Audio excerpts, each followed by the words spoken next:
My cosmetology school journey. Spilling all the tea, giving all the secrets, how I ended up being a travel stylist, everything in between. First question, why cosmetology? Why did I want to be a hairstylist? Why did I want to be a lash tech? How did it all start? So when I was younger, I used to watch a lot of makeover shows, and I was pretty young, and I'd be at my grandma's house and my mom was at work. I had full control of the remote, and the shows that I would gravitate towards were always the shows where people would be kind of like down and out, didn't really feel like themselves. This team of stylists would swoop in, they would do their hair, do their makeup, change their clothes. They'd have like a coach and they'd do this big reveal. In the before, the person always did a spin and they looked so sad. They looked like how they felt on the inside was how they looked on the outside. And at the end, they would put them next to each other and the person would look good and they would feel amazing and they would light up, and that is what I wanted. I wanted to give people that feeling where they would just light up, their eyes would light up, they'd be smiling, they'd be happy, they'd be confident, and whatever they were going after, whether it was like a dream job or they were starting to date or like, I don't know, just anything, they would be fully ready. Like they could take over the world because they got this makeover. I wanted to be one of those people so bad. Like that's all I wanted, just be able to give people that feeling, and I didn't know how to do it.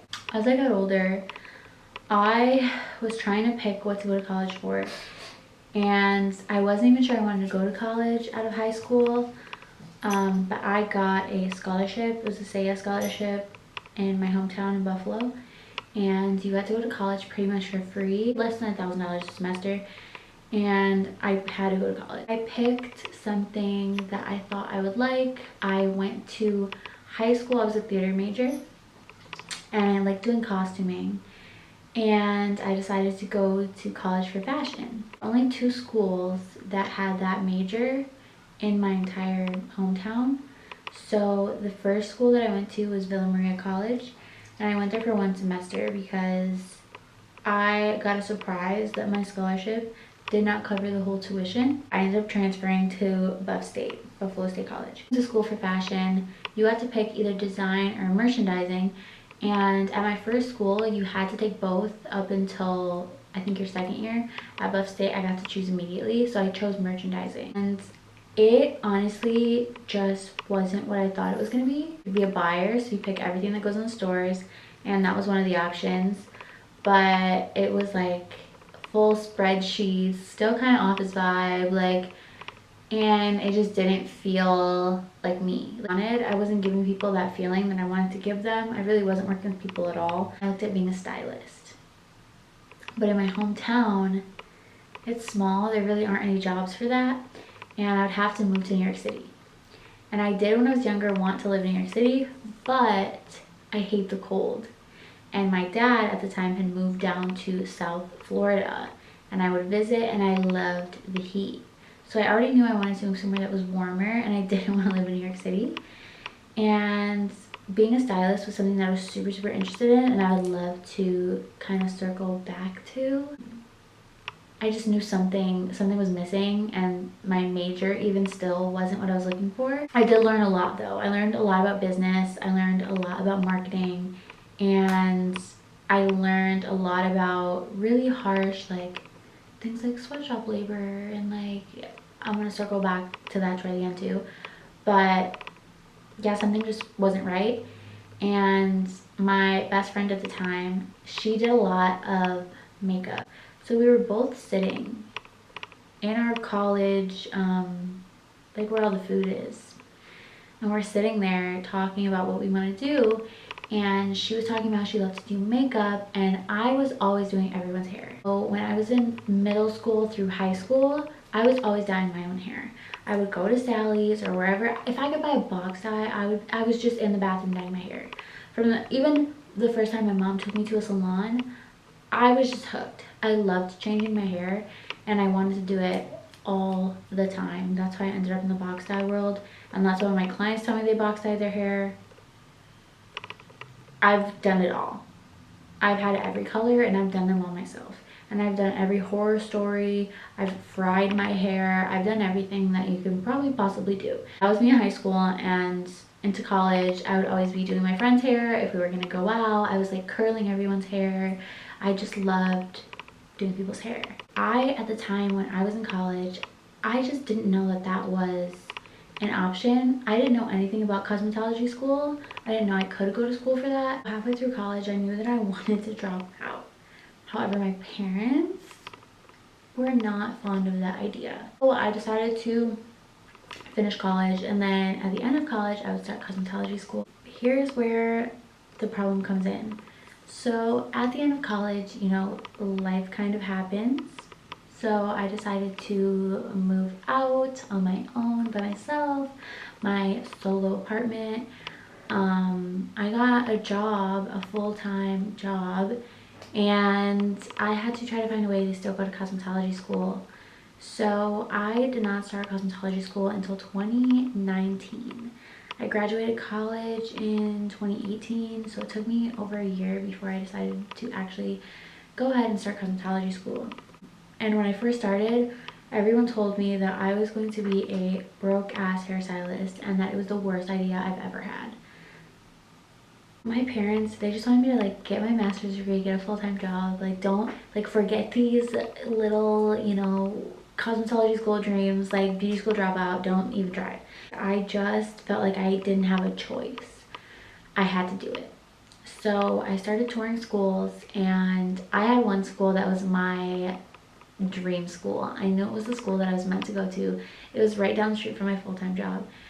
But the problem is when you get a bachelor's degree, you tap out your student loans. Okay, you're gonna notice a little bit of a quality difference because my camera died already.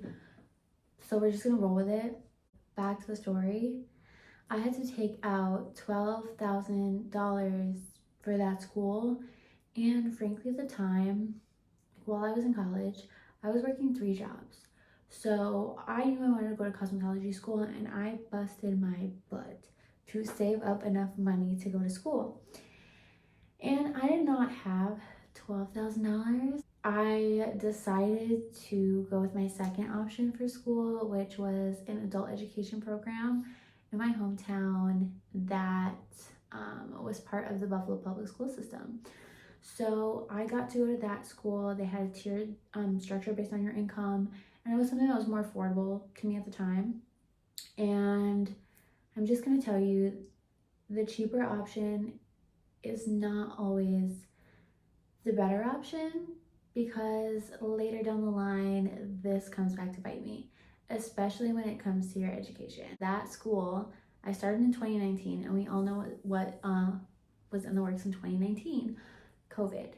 So I started at that school. I was going there at night. So I was working from 8 to 4, school 4 to 9, all throughout the week. I was super exhausted, and I was just barely like scraping by in my apartment. I had just moved into an apartment that was down the street from this school. I was still working at my regular full-time job. And when I moved into this apartment, I actually ended up getting scammed. And right after I moved in, the owner of the building sold it it went from this big company to just one random person that bought the entire building that had never owned a building before. So it just started falling apart around me. So I ended up moving into a kind of like an old family friend's apartment that was available for rent. So just so you get a full view of where I'm at in life at the time, my first solo apartment, that's my dog by the way, I get scammed. I have to move into an apartment within 30 days because the building is deemed unlivable in court. And I rush into this new apartment that's not in a great area, not close to my school. I mean, kind of close to my school, but not really. And I'm going to a school that I like, but I don't love. And my full-time job honestly was terrible. I hated my full-time job. I just tolerated it because now I have this apartment and I had to pay bills and I had to pay for school and like be a functioning adult. I also at this time got a new car. I used to get stuck in the snow all the time, and I got an SUV. I am also in a fresh relationship. With me working all day and then school all night, he was not supportive at all. He wanted more of my time, more of my attention, and was not supportive of my dream. Didn't even want me to do my own hair, didn't want me to do my own makeup. Like, I was down bad. And this isn't even the worst of it. This is the beginning. So I'm going through all these things. I'm exhausted all the time. And I see that there is an ad for this lash course. And I had gotten my first set of lash extensions while I was in college. And I literally went to this girl in my hometown. She was the only girl that was doing lashes at the time. And I got my lashes done for the first time, literally in an attic. And I did not care. I did not care at all. I just loved how they made me feel. And it gave me that like spark feeling when I opened my eyes, like when I would watch the makeover shows. So I immediately became addicted to them. And even after not going to that girl anymore, I used to drive half an hour to West Seneca to go to the only lash bar that was in town. And yeah, I was just super, super addicted to them.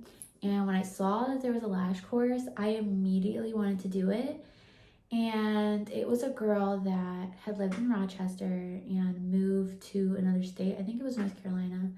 And she moved and would come back and forth, and she was having a class. So at the time, I had spent all my money on going to cosmetology school and was super broke and was barely able to pay my bills. So the way that I was able to take that lash course, it was literally meant to be. I had left my current job to go to a new job. And I forgot that I had signed up for a 401k. So I got this letter in the mail that said that I was going to get a check. And the check that I got was the exact amount that I needed to pay for my lash course.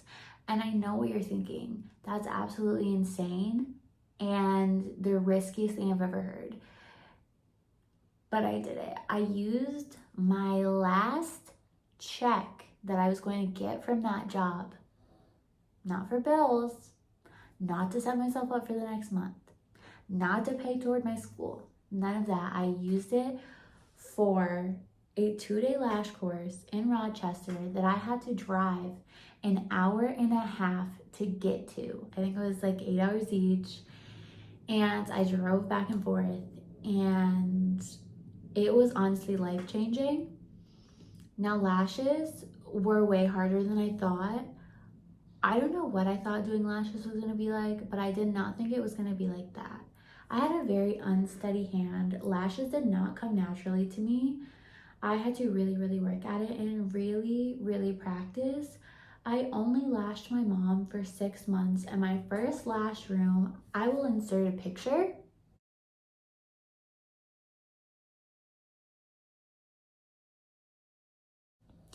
It was literally under my stairs in a room that was the size of a closet. The apartment was a 2-bedroom, but the second bedroom was like a crawl space that they dug out. So yeah, that was my first lash room. And right after I took that lash course, we went full blown into COVID. So everything got shut down, could only lash my mom for 6 months, and also thank God because my first sets looked like this.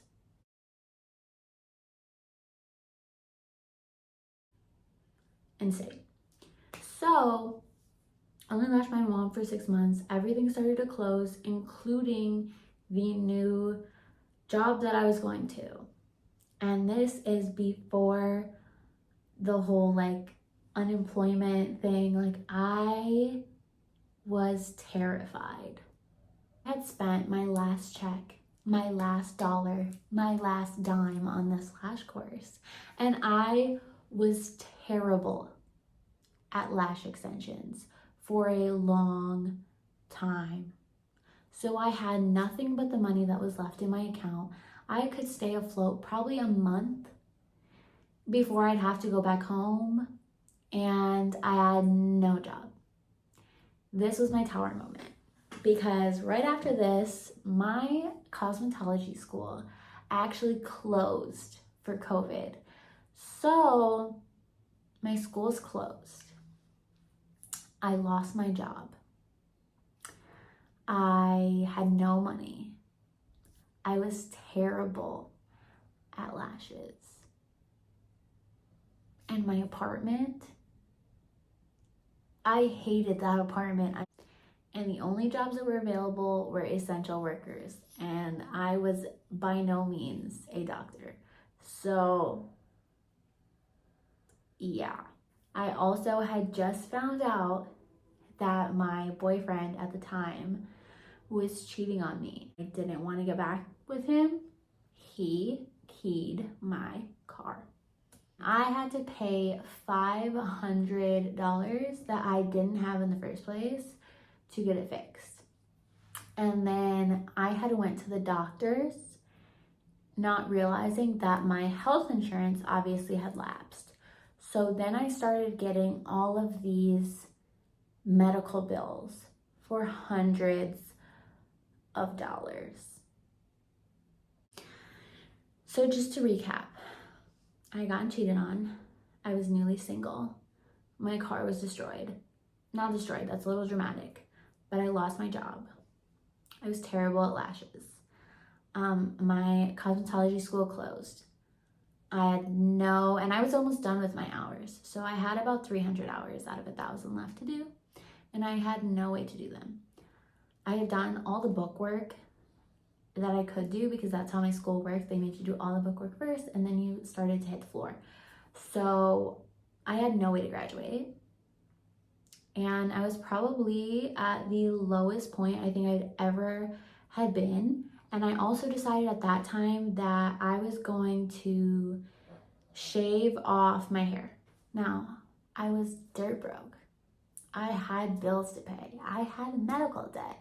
I had all these things going on, and all I could hear in my head were the voices of the people telling me that I was going to be a broke-ass hairstylist, that I should just give up, I should just go get my master's degree, what am I doing, I should stick with my office job, why did I quit, like, all these things were just replaying over and over and over in my head, and for some reason, I just could not give up. It wasn't an option. This is the only career that I've ever wanted, and now that I discovered it and I found what I wanted, I just could not let it go. I was obsessed with it. I was doing like all these DIY projects. I got TikTok. I was making the TikTok coffee. I was DIYing, cutting up all my clothes. I was like making breakfast sandwiches. I was anything that I could to distract me. And I was also applying for jobs. And I was practicing a lot on my mom only for lashes, on my little dummies, on my mannequin heads. I was just practicing nonstop. I would give myself almost like a work schedule where I would get up, I would do my little breakfast sandwich, make my little TikTok coffee, and I would do a project, either a DIY, or I would do hair, or I would do lashes. And I did that every single day for a month. Until one day I got an email, and it was from the post office. So I became a warehouse worker for the U.S. Postal Service, working with packages and lifting boxes and working giant machines through COVID. They offered me a full-time permanent position. And just so you know what I was working with, I was there up to 6 days a week. Sometimes my shifts would start at 2 a.m. and I wouldn't get off until 2 p.m. It was really rough. We had to take 10-minute breaks every 2 hours because it was just exhausting, draining work. Shout out to the post office workers because it was hard. It was super hard. And it made me look around and just be like, oh my God, I don't want this. I really don't want this. And like, all respect to them, because that's some people's dream career and dream job, and more power to you, because I could not do it. I looked around and everyone would tell me, this is such a good job. Just do your time and you're gonna get your benefits. You're gonna get time off. You're gonna get seniority. It's a really good gig. You just have to stick it out and do your time. And hearing that day after day after day after day after day, just do your time, stick it out. In a few years, you'll be doing it. Like, I couldn't take it. And when the post office offered me a permanent position, they gave me a paper to sign. And on the paper, it said specifically that nothing could conflict with your post office schedule. And you had to sign off on it to take the permanent position. So on the things that could not conflict with your schedule included childcare, and that's a whole other topic, but also included school schedule. And I fully intended to go back to cosmetology school. So I did not sign the paper. Now, at the time, I had just caught up all my bills. I had just started saving money again and getting back on my feet. I was there for 2 months, and it was supposed to be a very good job. So people were looking at me like I was absolutely insane, like I was stupid, like I was taking a huge risk. And again, I just knew that I was meant for more and I wanted something different. And I told them I would not take the position. And that was the end of my career as a warehouse worker for the post office. And honestly, the relief that came off of my body when I told them I would not be taking the position was insane. I knew that I was doing the right thing. Shortly after, I had a friend whose job was looking for just a new front desk administrative position. And I decided to go to the interview just to see. I walked into that building, into their office, and I thought I was going to be sick to my stomach. It was beautiful. The office was in this building in my hometown, and it used to be all old abandoned factories from when Buffalo was like the Rust Belt city. And they remodeled them, they made them loft apartments and office spaces, and it had these huge windows. And I remember looking around and being like, oh my God, this would be the nicest place that I have ever worked in my entire life. First job was like a Kmart, and I got fired. I worked in the mall, American Eagle, Bath and Body Works, Victoria's Secret. Like, I worked retail forever. I worked at a group home. All the jobs that I had, just in comparison to this building, I was super intimidated. Just looking around at the people, everyone was super friendly and happy and looked like they liked their job. I did not feel like I belonged there at all. And that we are also going to get into. I felt like it was too nice for me. That's going to be a common theme that you're going to notice in this story, is feeling like things are too nice. And at the end of the interview, the CEO of the company goes, you know what? I like your energy. And he hired me.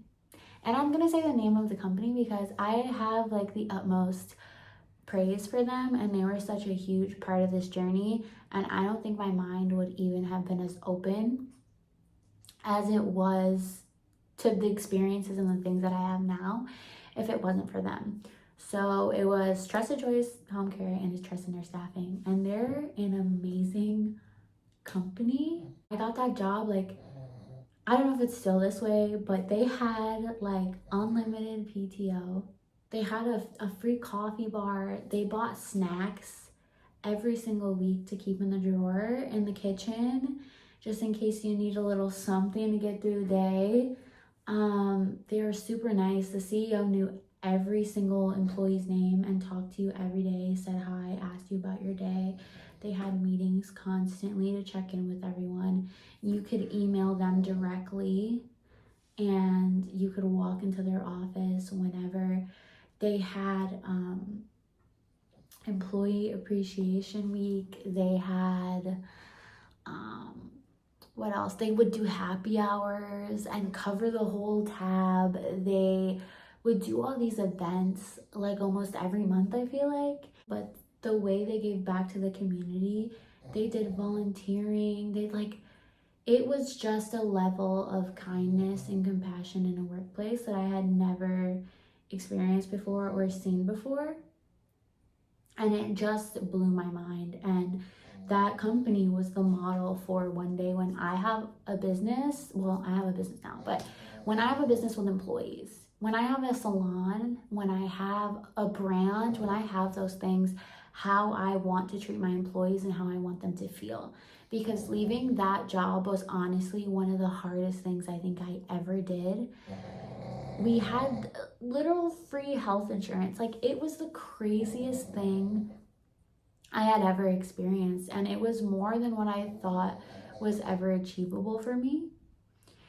And it really, really, really just opened my mind. And I will still to this day tell anyone, if they're hiring and they have a position and that's the field of work that you're looking to get into, run. Start working at this company. I'm exposed to all these new things, and I'm starting to feel like there's a light at the end of the tunnel, and I can come out of this, and I'm not just gonna be stuck in this hole.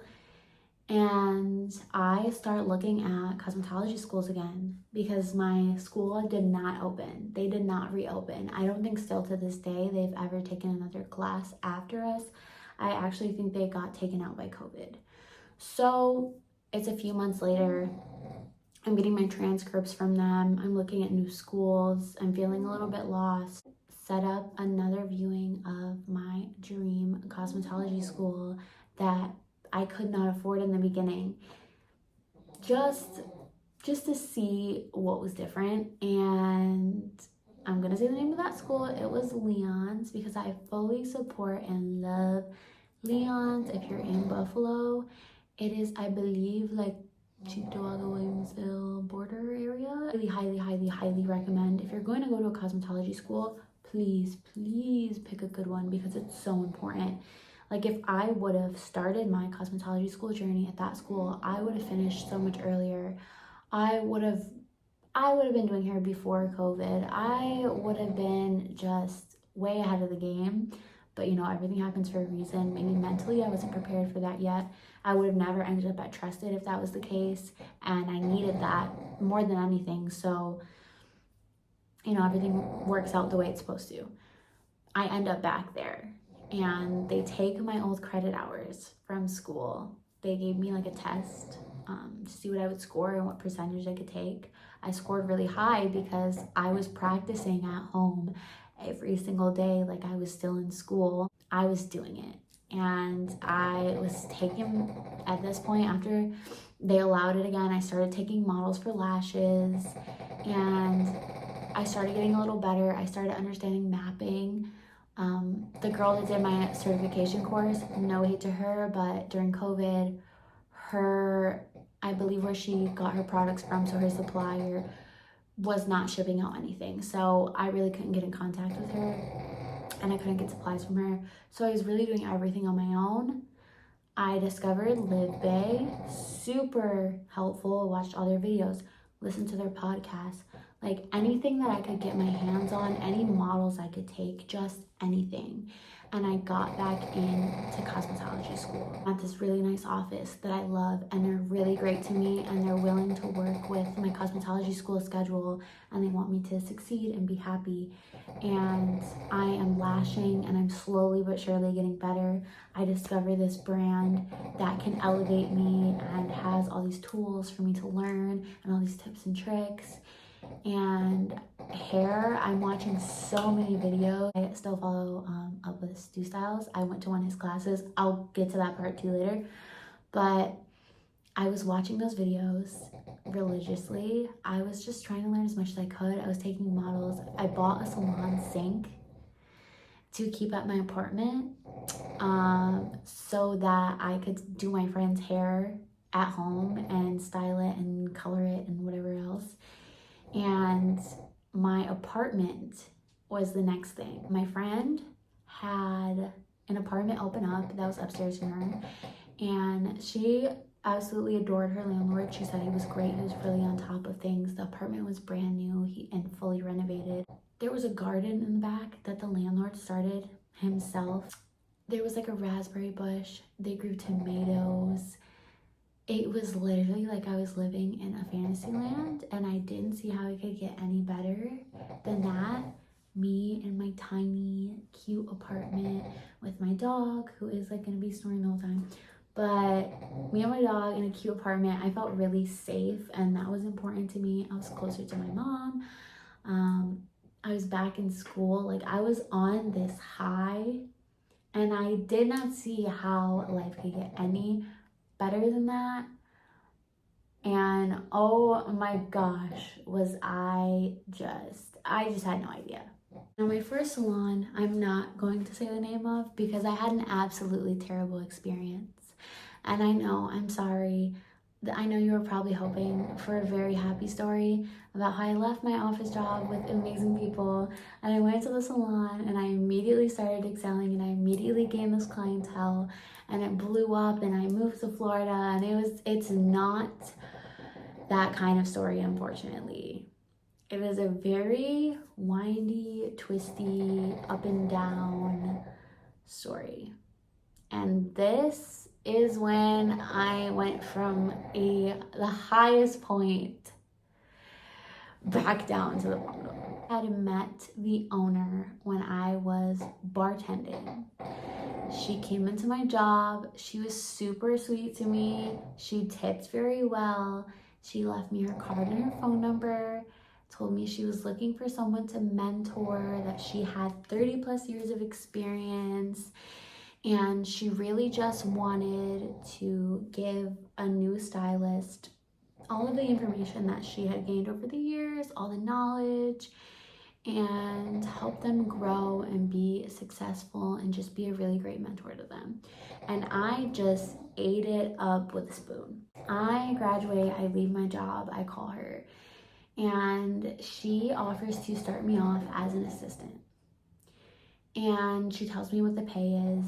She tells me it's 3 days a week. I can take clients in between, and she will pay me either hourly or commission, whatever is higher. I went into the salon full force, just no parachute, and I left my bartending job.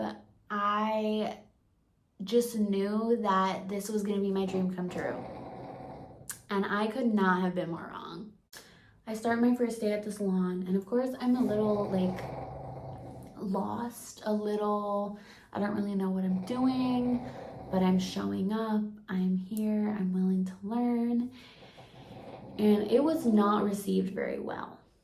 So I was told my job as the assistant obviously would be a help, but what it turned into was more of me kind of just washing towels, sweeping the floor. I would kind of stop to look and see what she was doing, and on one occasion, I can remember her asking me while I was watching her do a haircut if I could please go shine the chandelier in the waiting area. Now, I had never shined a chandelier in my entire life. I still to this day don't know how to shine a chandelier, but the advice she gave me was to go get a towel, wet it with warm water, and individually rub every crystal on the chandelier until it shined. Needless to say, the only thing that got me through that first salon job was there were 2 other stylists there, and I don't want to give it away, so I won't give too many details on them, and I won't say their relation to the owner. They took me under their wing, they let me shadow them. They literally, at one point, the only reason I know how to blow out super curly and textured hair is because one of the stylists used to have me take the other side of the client's head. Basically go step by step, she'd section off one side of that for me and she would do the other side, and we would just do everything at the same time. And she was very patient with me. She was very nice to me, and she was very understanding because she obviously had been in that salon for a long time. The owner actually made a comment one time saying, how do you know she's going to mix the right amount of color? After the stylist literally gave me the exact amount of each color that she needed with the exact amount of developer, and she thought I was still too stupid to formulate, and I would somehow find a way to mess that up.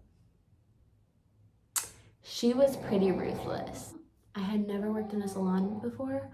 All I wanted to do was hair. I was so desperate. I just wanted to learn and get clients, and I thought maybe this was just how salons were run. I stayed at this particular salon for 6 months.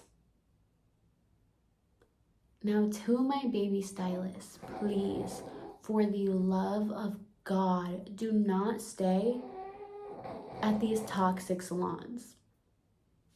I'm going to give you all the red flags. I'm going to make a separate video just of salon and salon owner red flags. One of my clients came to me because I was also still lashing at home. In my new apartment, it was a true 2-bedroom, and I had a full-blown lash room. So one of my clients, who was my lash client, and I also did her hair at the salon, had told me that she felt uncomfortable going to the salon and asked if I could just do her hair at home when I did her lashes, because she was very uncomfortable with the way that she talked about other people. She was very uncomfortable with the way that she talked to me. She didn't think she was a good person, and she didn't like the vibe she got when she walked into the salon. And that is when I started having feelings of maybe this is not how all salons are run, and maybe it's time for me to look elsewhere. Started hunting for a booth rental salon where I could do hair and I could do lashes. And that was my biggest struggle, was finding somewhere that I could do both. Usually salons either have a booth rent for a lash bed, or they have booth rent for a salon chair. But I did not see a lot of spaces that had both. And if they did, they weren't together. It was, you can rent the salon chair for like a day and then the lash bed for a full day. But a lot of my clients came to me for hair and lashes. So in one day, they'd want to come in and just do like a root touch up and a lash fill. And I just didn't have the ability to do that within the spaces that I was seeing in my hometown. So I, for 2 months after leaving that salon, strictly worked out of my apartment, my little apartment in my little lash room. And I did hair in an office chair, that like a shorter office chair that didn't go all the way up, it went like to your shoulders. And I'm sure a few of my clients can remember this because I still take some of them to this day.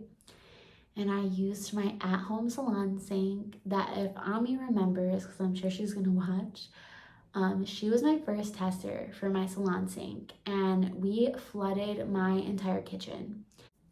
And I did that for 2 months straight, and I realized that I paid my rent, my car, I paid all of my bills from working at home.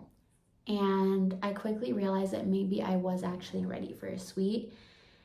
And that is exactly what I did. I found Salon Avanti, and I'll say their name because Tracy has treated me so amazingly, and I've told her horror stories from my first salon, and she has just been so super sweet. I still, to this day, that's the salon that I go back and forth to my hometown. I assisted there for a while, and a room opened up, and that is the room that I'm in now. And if you see the pictures when I'm in Buffalo of the suite, that is the suite still. and I decorated it however I wanted, and I loved that it was a suite where I had my clients, I had all my own stuff, all my decorations, and then the shampoo bowls we all shared. So I could come bring my client out, kind of get some chit chat in, or I could run out and be like, hey, what formula do you think I could use? And everyone there was so supportive. If I had any questions, if I didn't know what to use, if I had like a trouble spot or like anything, any questions I had, they had no problem. Before I started doing hair extensions, before I got my certification, I just watched her install a girl's rose one time. And she was just like, yeah, come on in. Oh my God, come check it out. Yeah, this is what we're doing. This is how you do it. Like everyone's like that. So I was doing hair and lashes. I was doing hair for about 2 years. I was doing lashes for 3 years. And I love, love, love, love my clients. But I always would tell people when I was in college that after I graduate, you know, people do the, what do you do after graduation? And I would say, I'm going to go to cosmetology school. I'm going to be a hairstylist. I hadn't decided to be a lash tech yet, but I am going to move to Florida. So I had put in all this work, got the room fully situated, and I had my business, and I was happy, but I was missing something, and I always hated when the winter would swing by. And in Buffalo, if you live in Buffalo, you know how the winters are. They slow down a lot. I was taking a lot of classes, obviously, because if you rent and you decide you want to be a business owner, you go into a suite, you go independent, whatever, however you want to call it, you're on your own. So any classes you want to take, any education, which you are going to need continued education, there's no way around it. There's like all these new trends coming out. There's going to be new things you want to specialize in. Like my biggest fear as a baby stylist was anything blonding. If you wanted a full highlight, a balayage, and anything, like I was just not your girl for a very long time. And now that's literally almost exclusively all that I do. And now I'm trying to venture more into vivids. So it's constantly going to be changing, and you're constantly going to be taking classes and learning new things and getting mentors, and it's really good. It's really fun. And one of the classes I took was Lexi, I think her last name is Rainbow. Anyway, she's super good. She's a hairstylist that's like super sarcastic, always saying that she's gonna fry people's hair off. And her and Stu Styles did a class together in Orlando. And where my dad is obviously is not in Orlando, but I do have some family in Orlando. So I got to visit and kind of check out the weather, and I stayed with my cousin at her apartment. I was talking about moving here and how I wanted it to be my last winter in Buffalo, and I wanted to be gone by the fall. And now this is really, really important. If you are trying to get anything like this, you need to speak it into existence. And I know it sounds like a whole lot of boo-boo shit. It sounds hippy-dippy. It sounds like, oh my God, manifestation, here she goes. Like, no. I started telling everyone, this is my last winter in Buffalo. And I did it way back in January and February and March because it was still snowing. It was a horrible winter. It was so bad. And I just started saying it over and over and over and over again. It's my last winter. I'm gone. I'm done. And obviously everyone said, you're crazy. You work so hard to get your business, and you work so hard to be where you're at, and now you're going to start all over in Florida. You're not moving. And I kept saying, yes, I am. In the fall, I'm moving to Florida. And at this time, I had no plans. I knew that my dad was in South Florida, and I knew that I wanted to be in Orlando. I thought about commuting the 3 hours almost. I didn't know anything about what neighborhoods. And the crazy thing is, I looked in College Park, not knowing where it was, never having been there. I looked at Thornton Park, and I looked at Lake Eola, because Google told me they were the best neighborhoods, and I looked up the demographics, kind of as much information as possible, and you need to do the same. And I just kept looking at pictures, and I kept looking for the kind of people that I wanted to be around, the kind of clients that I wanted. Like, I did so much research, and I just kept saying it. I'm moving, I'm moving, I'm moving. And sure enough, my cousin ended up needing a roommate for the fall. So I told everyone I'm moving in the fall, and lo and behold, this opportunity comes up. And I signed a lease to move into an apartment in Florida in October with no plan. I have no job there. I haven't even packed up my apartment. And I had, I think, 6 months to get prepared. And I signed the lease. I didn't sign the lease, I want to say, till August. So when it was officially set in stone, it wasn't just, a spoken word. It was actually happening. I had 2 months. And I told my landlord that I wasn't going to be there next year. And I packed up my whole apartment. And yeah, I went back home for a little bit. And I was moving to Florida. I drove to Florida on Halloween, by the way. Spooky. Halloween's my favorite holiday, and because I love to dress up. And I drive down to Florida with my uncle. I only have what fits in the trunk of my car, plus my dog and his dog. And I get here, we unpack into the apartment. I have shipped just like bare minimum things. I ended up buying my bedroom furniture off of her old roommate because she was moving away and didn't want to take it. So I am in this apartment, and first thing I did was I looked on Indeed, and I had lined up an interview for myself at the first salon that emailed me back. And I had an interview that Friday. So I had 2 days to unpack, get my shit together, grocery shop, figure out where I was at and how far my new salon was gonna be. And mind you, I was so delulu at this point, and I just believed that I could do anything, because if I could manifest this huge move to Florida, if I could get my business, and I was finally good at lashes after years, if I could get this far, then who knows how far I could go, right? So it was just a catalyst of me believing that things were possible for me. I'm in Florida. I go to this interview. It's at a spa. I'm not gonna say the name because I was on this high again. I came off of the little, drop into the first salon, and I was up on a high with my own business and doing my thing, and then, moving to Florida, and then my first Florida salon. Sold a spa. I had never worked in a spa before, but I had let them know what my specialties were. That I specialize in color. At this point, I love to do blonding. They had me do like a little blowout on someone as a test, and I did lash extensions.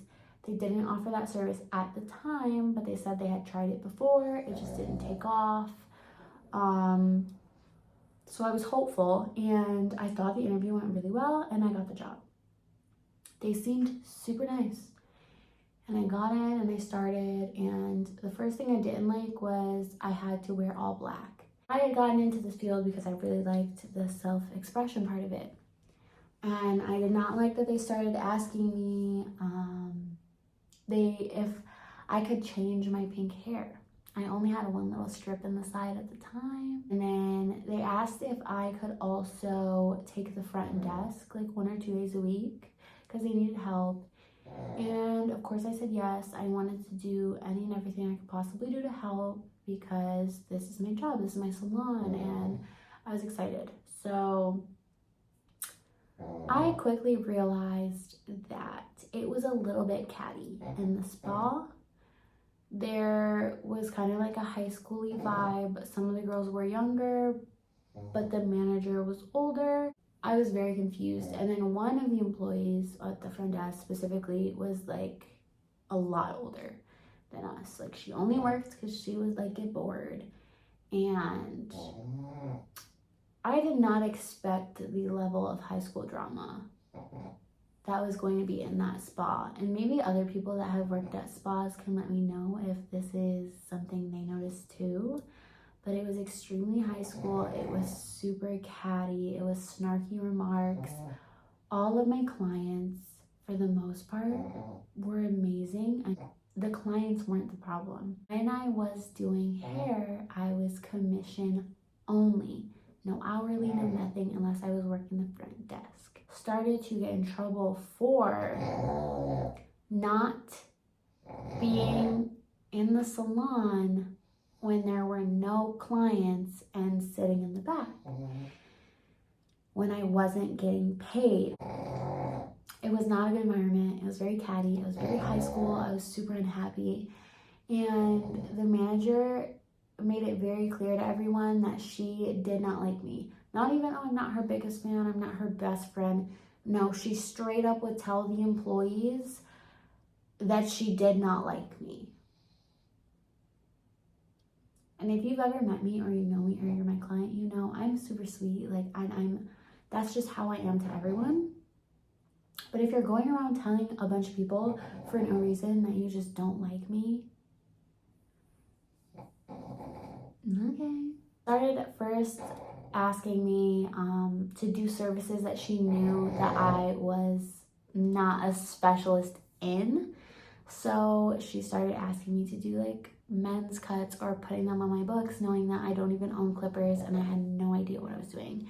I still to this day, I do not do men's cuts. I don't even know how to do them. I don't even know how to turn on clippers.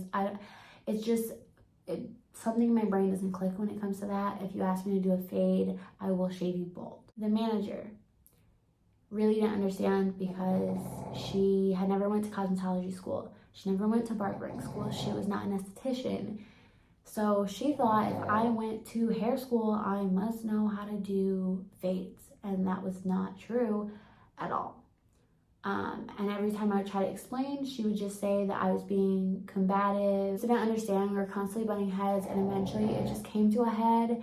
And on New Year's Eve, we kind of got into it a little bit, which I'm not a super confrontational person.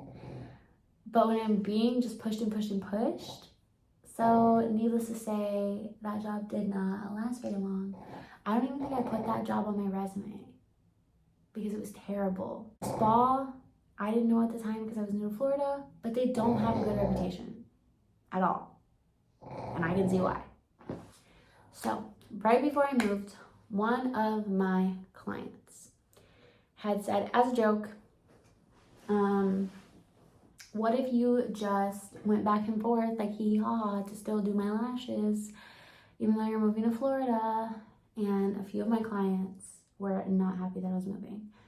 So I, at this point, was feeling a little homesick. So I was kind of already going back a lot. So I decided to keep my room. And I, at first, was going back and forth to Buffalo 2 times a month. So every other week. I still do go back once a month, but I'm going to be cutting down this every 6 weeks soon. But for now, yes, I'm there every month, and it used to be twice a month. And you're thinking, how the heck did you afford to fly that much? And I'm going to give you some travel hacks. The first hack I'm going to give you, if it's drivable, obviously drive it. If you can take a bus, and it's not 17 hours like I think mine is, take a bus. Take a train. But if you're like me and you pick somewhere 1,000 miles away and a full 24 hours of train, bus, whatever, you're gonna have to fly. You're gonna have to fly. It's the only way, because if you sit on a train for 24 hours, by the time you get there, you're gonna be exhausted, and it's gonna take a full day out of your schedule, and that's gonna take a full day to get back. So you're going to have to fly. I'm going to give you some flight hacks. And the flight hack that I'm going to give you it's pretty obvious, pick the cheapest flight. And I know, it's not gonna be comfy cozy. It's not gonna be with free snacks. It's not gonna be the works. It's not gonna be, the flight attendants aren't gonna like pat your little head. They're probably going to be a little bit miserable, and it is what it is. It's a 2.5-hour flight. So I will fly, sorry, but Frontier, sorry. Sometimes they're really nice.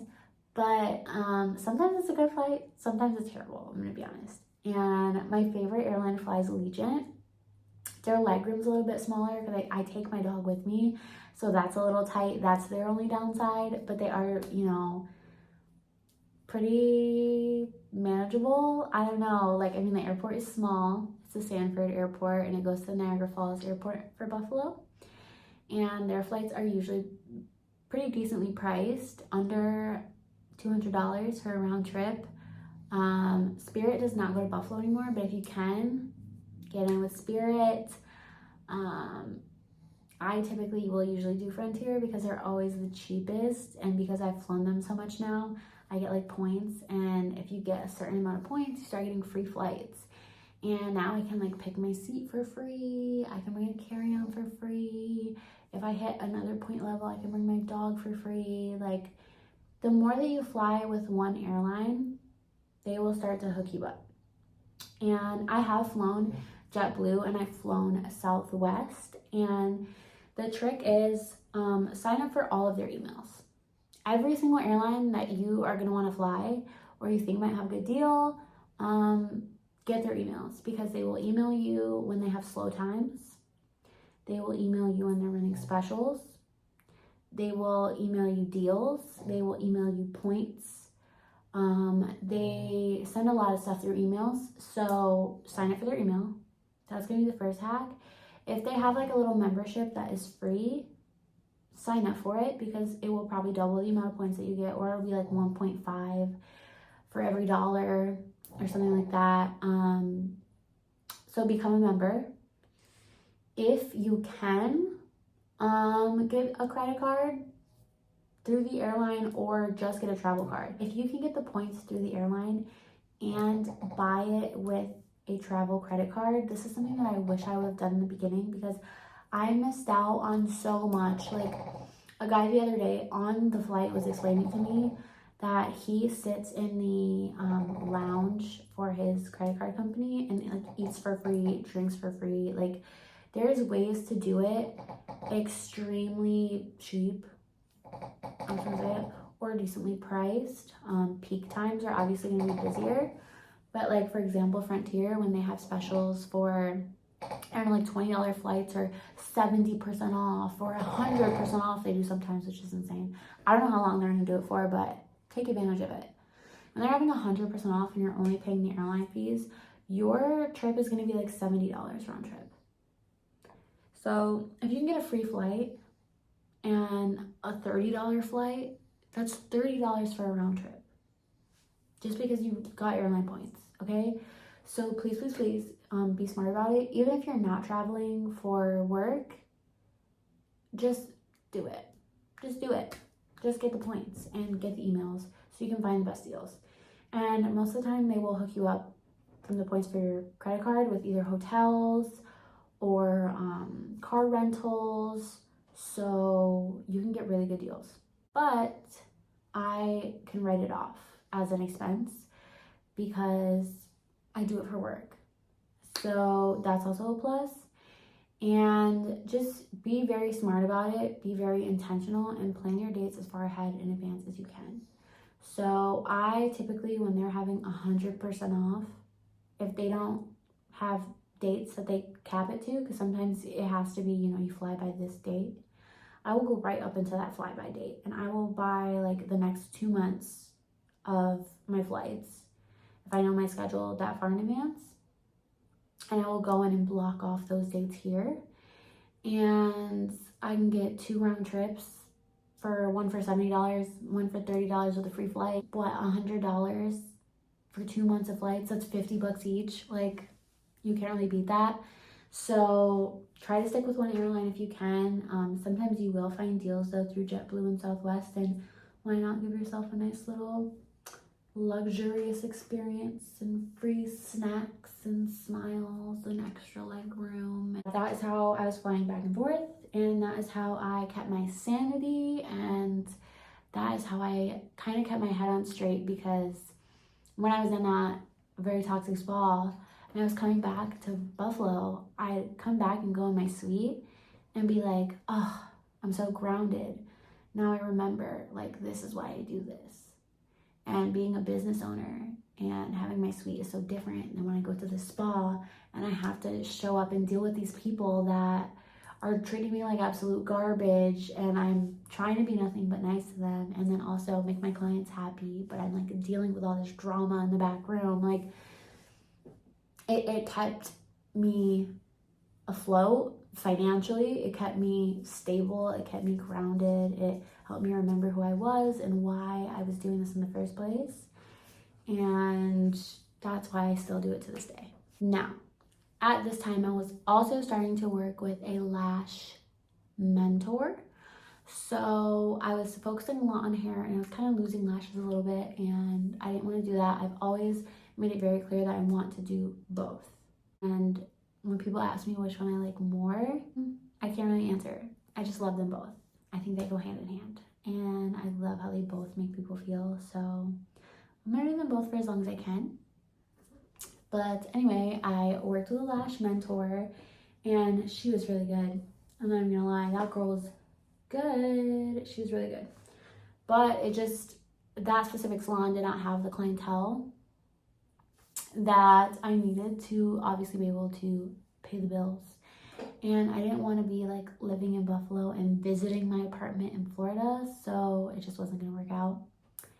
Cue my second salon job that I will not say the name for or give too many details, because holy shit, if you've ever watched How to Be a Cult Leader, my old boss has been compared to that show like many times. So at Salon 2, that's what I'm gonna call it. Salon 2 was somebody that my cousin had worked with previously. To an interview, and it was very similar to the experience I had with my very first salon, and I was kind of ignoring the red flags just because I wanted to find a salon home in Florida so bad. I didn't feel like I belonged in any of the places that I looked at, and I just kept saying, I want to find my Salon Avanti, like in Buffalo, in Florida. I just haven't found it yet. And when I found this salon, I thought I had finally found my Salon Avanti. And oh my God, I could not have been more wrong. It was horrendous. But it started off super, super good. And I think that's why I stayed so long. I go into the salon. The interview's really great. Everyone's super nice. She has me talk to one of the other stylists that had started pretty recently too. And she said all good things. She told me she wanted to create a sanctuary for stylists because she had worked in so many toxic salons, and she didn't want anyone else to have to go through that. So that is why she opened her salon. I later learned that that was not true at all. She tells me that the hours are 12-hour days, but we only work 3 days a week. So we have a full-time schedule, 3 days a week. I'll be fully booked. She shows me what some of the stylists are making, which I feel like probably, looking back, wasn't real, or maybe was like one-off busy Saturday. She starts showing me their metrics, starts pulling up stuff on the computer that honestly was kind of over my head to begin with, but it sounded very nice. She was very good at sales. And I, again, just ate it up with a freaking spoon. I tell her that I go back and forth to Buffalo and that I'm still building here, so it kind of just helps me sustain everything and not feel And she even was looking at flights with me. Keep this in mind. So I'm thinking that I just have found the sweetest deal. I can work here 3 days. I can go to Buffalo for 4 days, like once a month.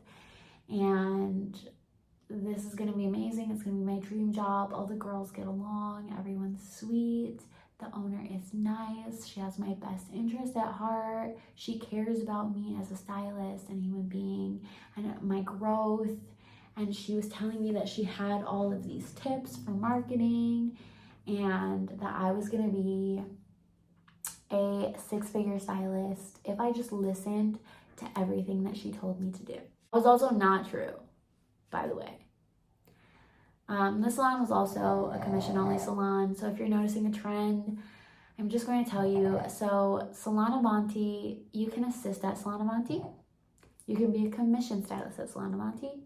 You can rent a booth at Salon Avanti, and you can go into a suite. So if you're looking at salons as a baby stylist, my best advice to you is just going to be look for a place where you can grow and where they expect you to grow and they promote your growth and they want to see you do well. And a big sign of that is going to be if you're capped and you can only do a 6-figure commission or you can only do hourly, it's probably just not going to be a good place for you. And if they have you sign a non-compete, please shred it and run. Don't sign a non-compete, because I did for this salon and it came back to bite me tenfold. And I had heard so many times to not sign the non-compete, but the deal just sounded too sweet to pass up. I had her send it over to me. She said she sent me one. It's just the miles on it were wrong. Turns out she sent me a completely different document than the one she had me sign in person. But I was kind of on the spot and I really wanted to work there and I thought it'd be a great opportunity and I would learn so much.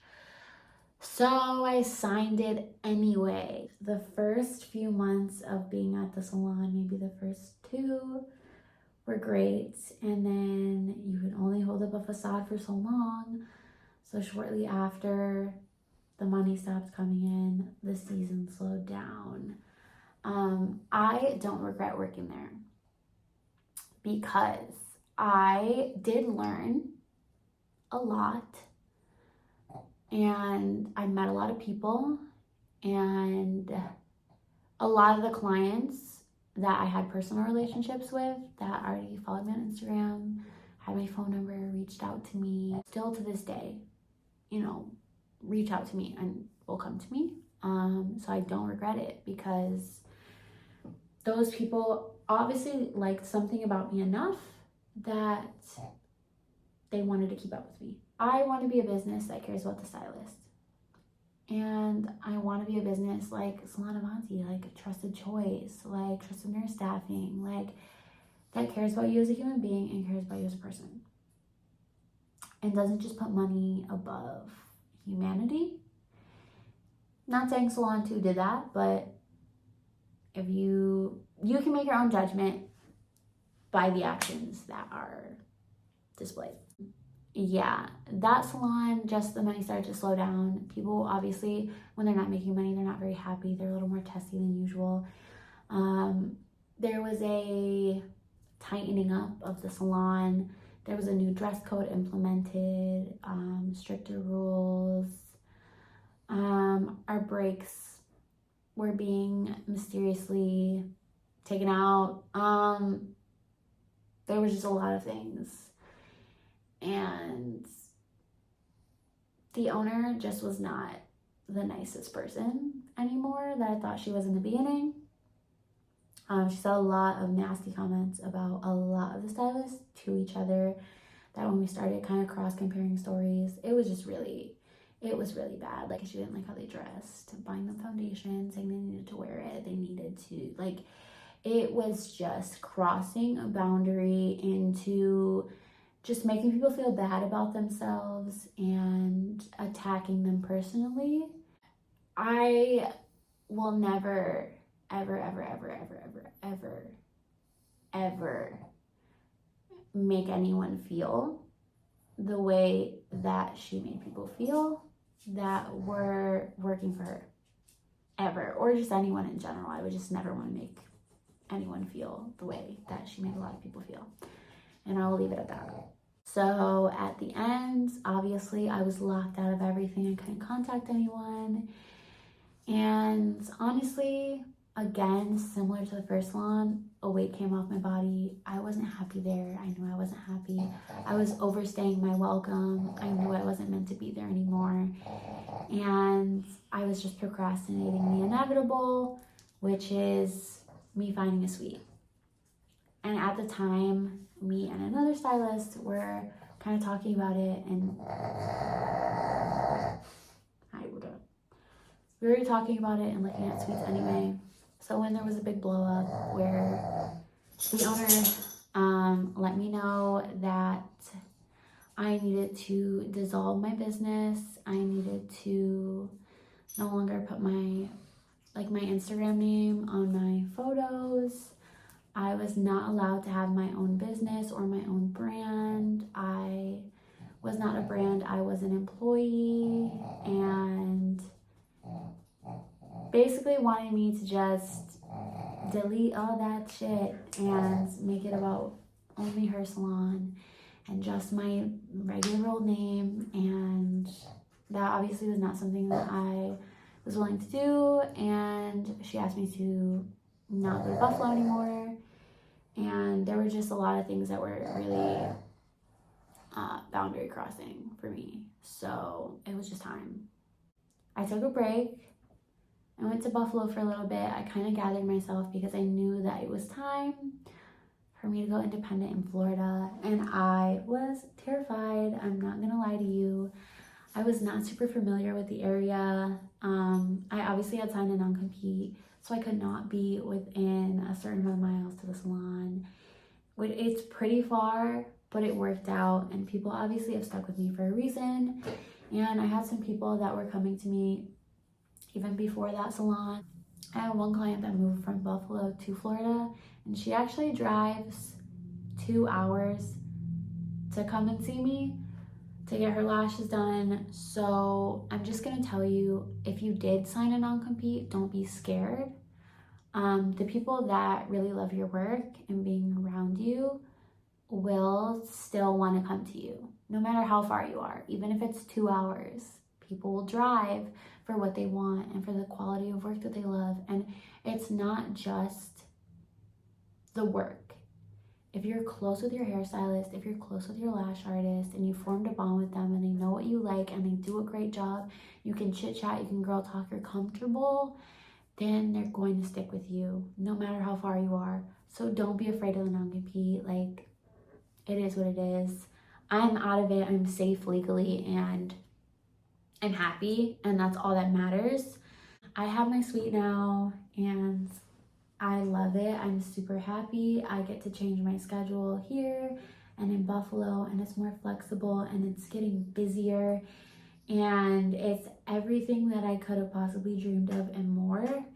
And if I could tell, I want to go to cosmetology school and move to Florida Miracle, that this is what her life was going to be like, she would die. She would not believe it.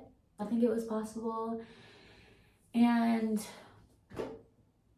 you just have to give yourself some grace and give yourself time and just believe that it's possible and that you can do it and that you deserve it.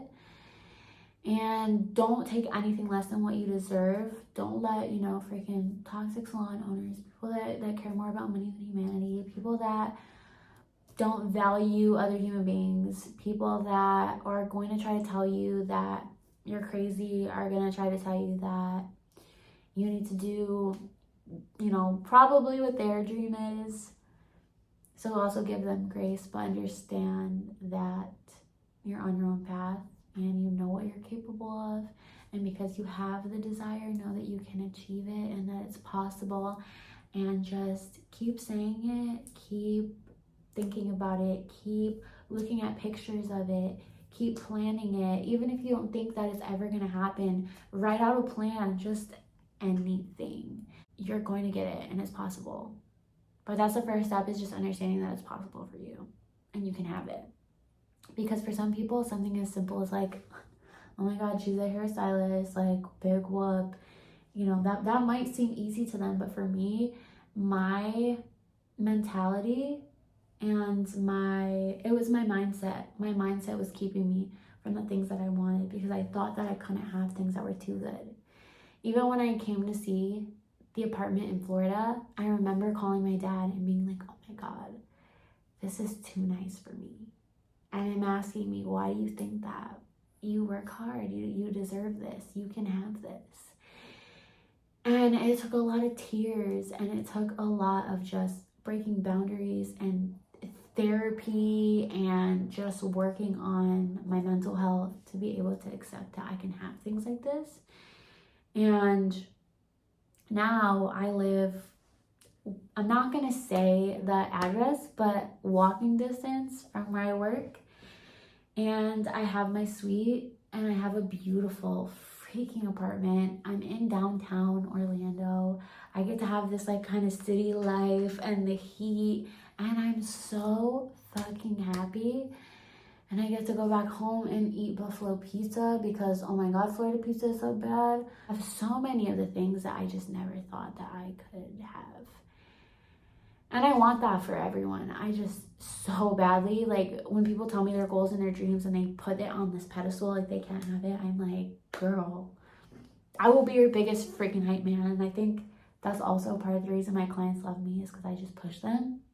I just love them, and I know they're capable of so many things. And I attract the kind of people that are either like me or that like I can just like love on, you know? For the future, eventually, I do want to reincorporate kind of like my fashion side of things. I do have a fashion merchandising degree. I got my bachelor's in it, and I would love to be able to like head to toe style people.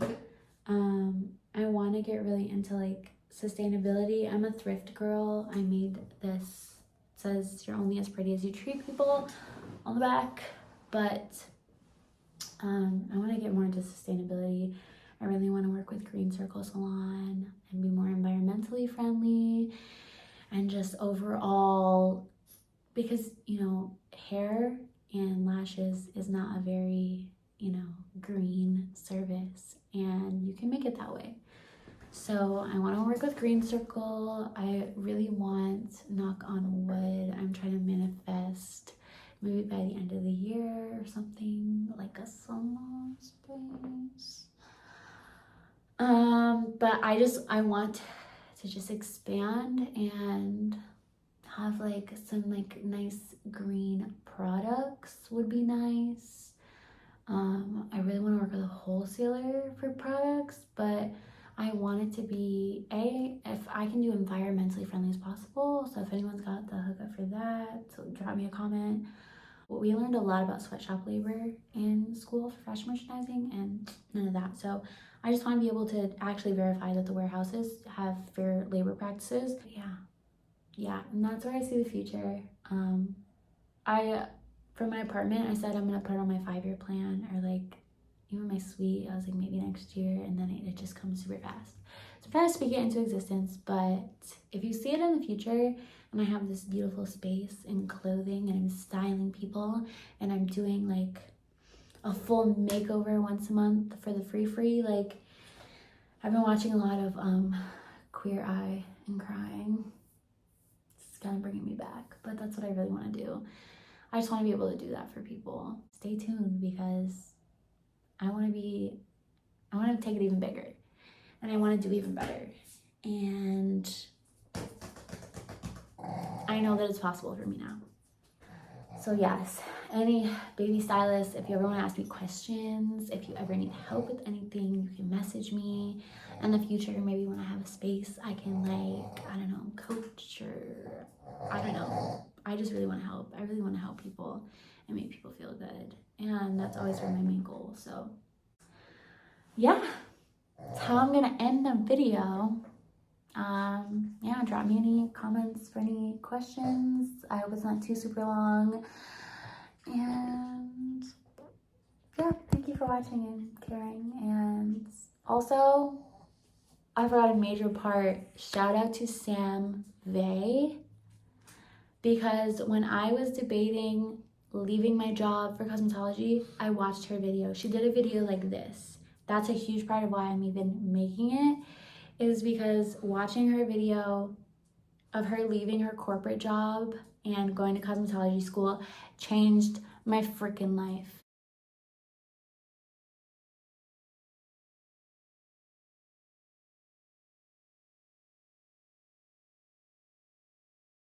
And right when I was debating moving, she also posted a video that she moved to North Carolina.